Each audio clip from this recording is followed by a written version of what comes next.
What's up, everyone? This is Coach Austin here, coming to you from Hyper Strength and Conditioning. And yes, I got my own little animation now. Yeah, doing big things. Tenacious vlog series is gonna come back, but this is my very first video that I'm doing. It's gonna be on my fitness business playlist, and I'm just gonna talk about the journey of being a small business owner, being a gym owner in San Jose. Doing weekly vids about what's worked, what hasn't. And I know my members are going to see this, and that's fine because they're awesome people and we're a small community and they know what's up. They know what's up. They know what they signed up for. But my hope with this type is this something I'm really passionate about. And I'm not the next, come to me for your next 6-figure plan or whatever. It's just like, I'm in the trenches with you guys. For all of those who are planning to open a gym or want to open a gym or in the early stages, I'm on year 2, guys. I'm right there with you. If you're rocking and rolling and you're killing it, then damn, good for you. But for the majority of you who are kind of like, I don't know what the fuck I'm doing and I'm still going, I'm there with you too, man. We'll get through this together. I swear to you. But I'm looking at my phone because it's so humbling. Like, after I got back from my vacation for my birthday and for my wife, Disney World, fucking awesome, love it. I got this message from this guy called Logan Gadam. I'm totally messing up butchering that name. It was on Instagram, but I was supposed to answer him through email, but my answer is gonna be so long-winded. I just did a video before this, and that thing was I was rambling on, and I was only on minute 12, and I still hadn't got to my point because there was so much to do. So this is my second video, and hopefully this will be more efficient. But he wrote me on the DMs. Hey, I was watching videos on YouTube on how to open a gym as I often do, and I came across your video and noticed it was in California, San Jose, man. You have literally done what I dreamed to do, which is to open a gym in California. However, in either LA or San Diego. San Diego. I thought it would be a good idea to get early insight from people who have literally done what I aspire to do. I say early because I'm still a senior in high school. This guy's a senior in high school.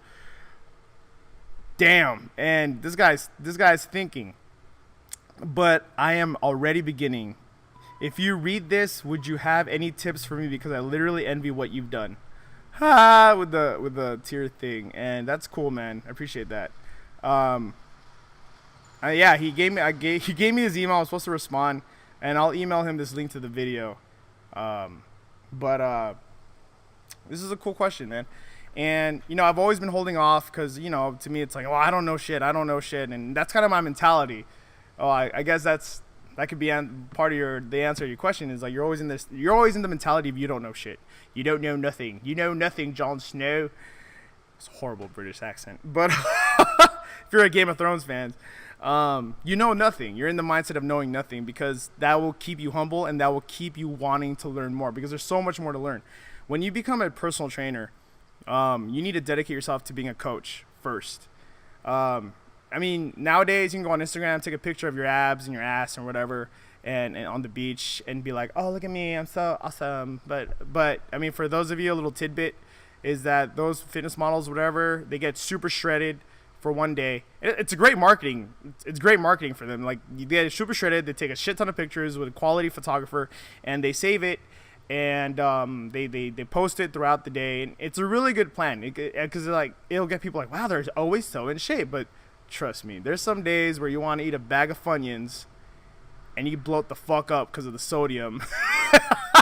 So you won't be looking in shape that day. Hey, we're all human, man. Everyone knows. If you ask any trainer, I'm going off topic now. If you ask any personal trainer, they'll know we appreciate the good foods, man. Trust me, because when we get to eat them, I'll fucking eat them. But yeah. But if you look at me, I'm not a physique guy. I'm not a bodybuilder. I like to lift heavy things. So I'm not. I'm a little thicker than those those shredded ass, lean ass dudes. But at the same time, I did put in the work. I did put in the time of doing all those other activities.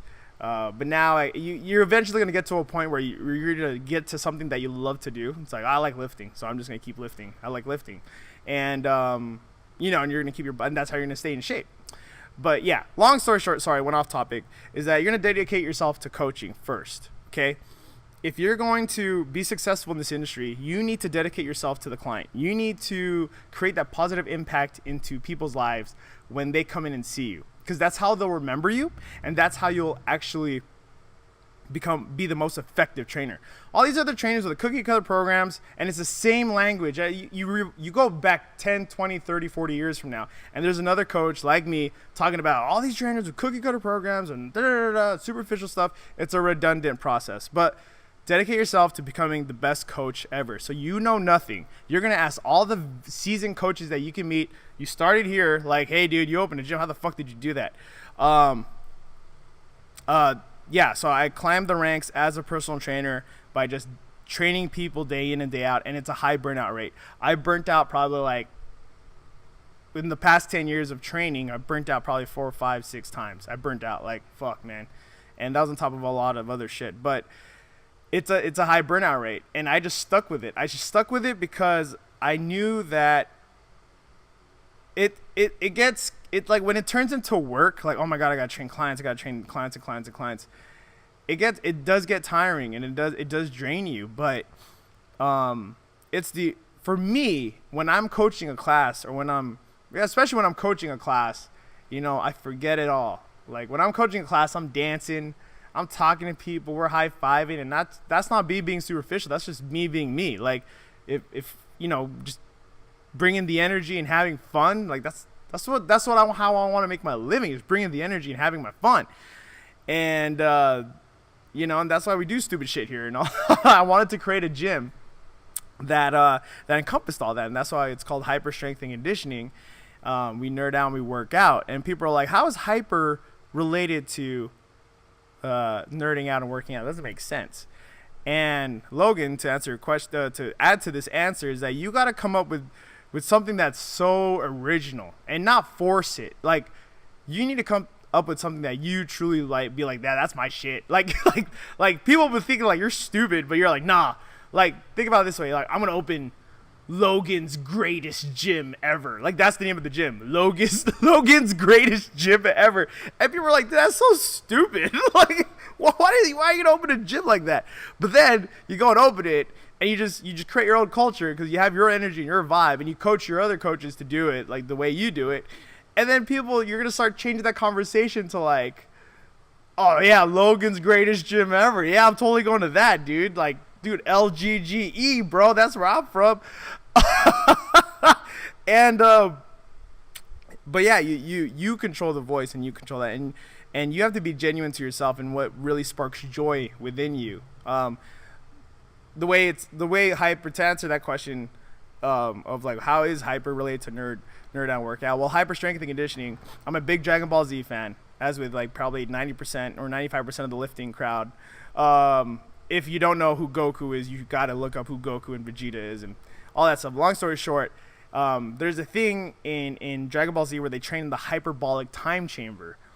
And I was like, dude, that'd be sick if you had a gym like that. And I was like, well, fuck, I'm just gonna call it the Hyper Strength and Conditioning. I didn't want to call it hyperbolic time or hyperbolic strength and conditioning, because that's just too long. So I just said Hyper Strength and Conditioning, and most of the founding members know what it means, because I always talk about it, and they're like, oh my God, I didn't know that.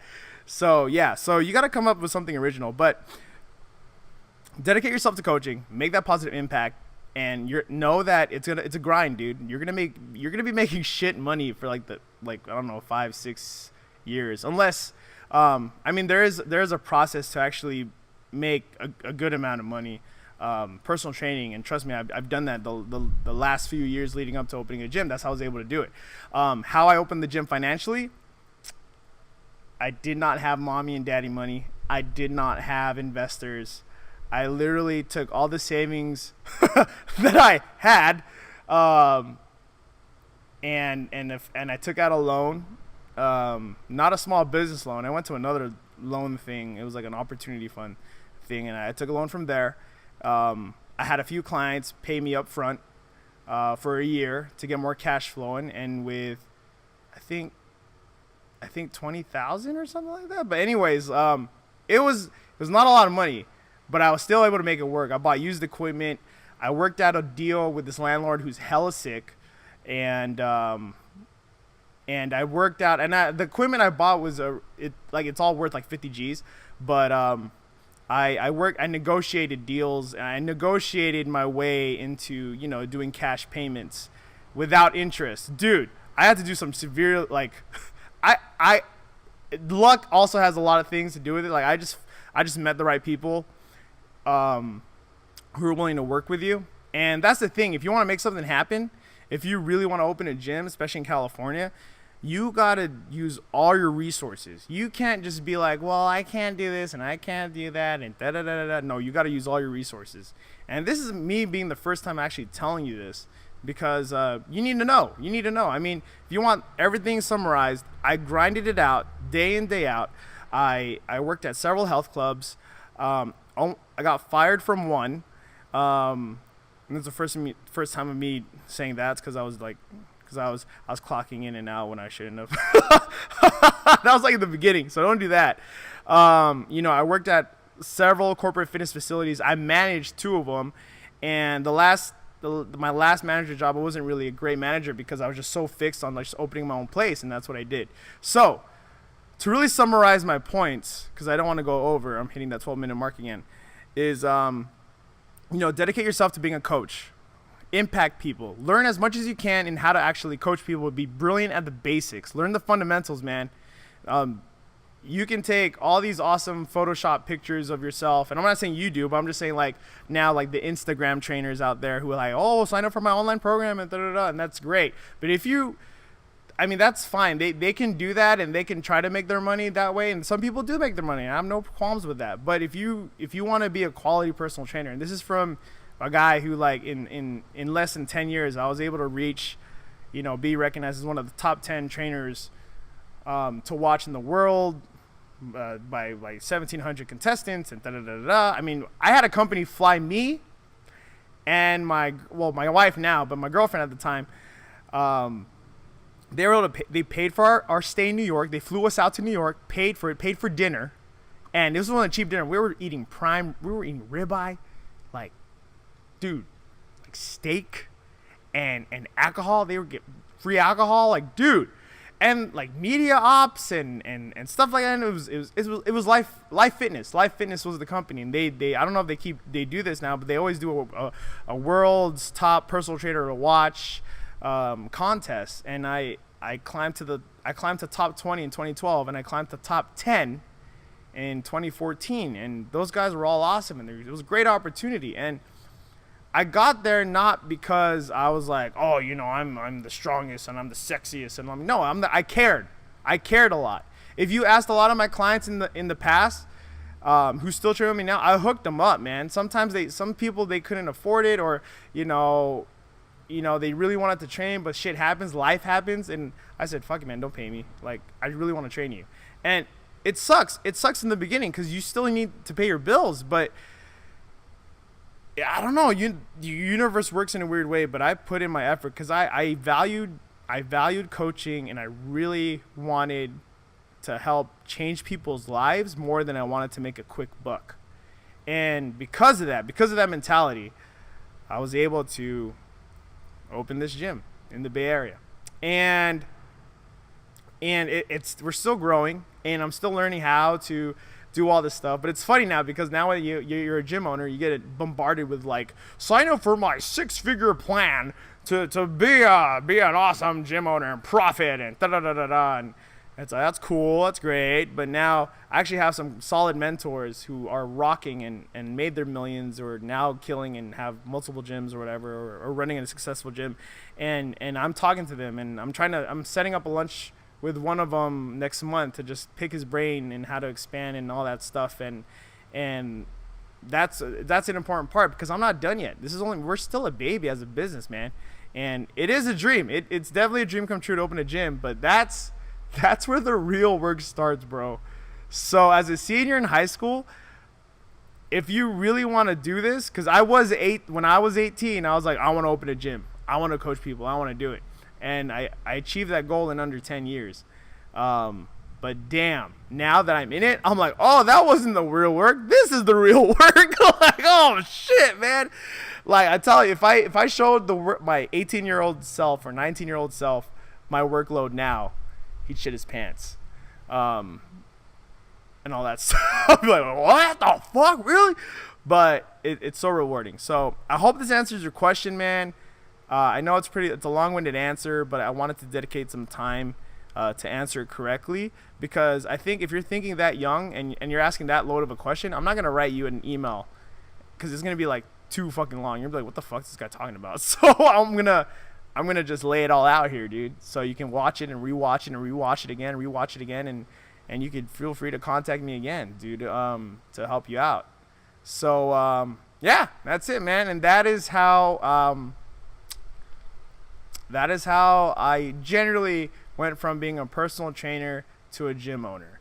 And I will definitely have more specific talks in like how I did sales presentations, how I closed clients who paid me $900 to $1,200 a month on personal training, like twice a week, like how I close those things, and how I actually, did automatic payments and my payment structures, and how all those worked out. And I'll definitely do that in this series of the fitness business series, slowly but surely, because I think that'll help a lot of people, because I see a lot of trainers out there, they want the biggest mistake, and I've done this too, is like they're not charging what they're worth, and they're not over delivering. They're just kind of like, oh, just sign up with me. But then when they give the prices, it's like, So this whole playlist, this whole stream of videos is going to help the personal trainer become a better personal trainer, and to prepare themselves to one day hopefully open a gym.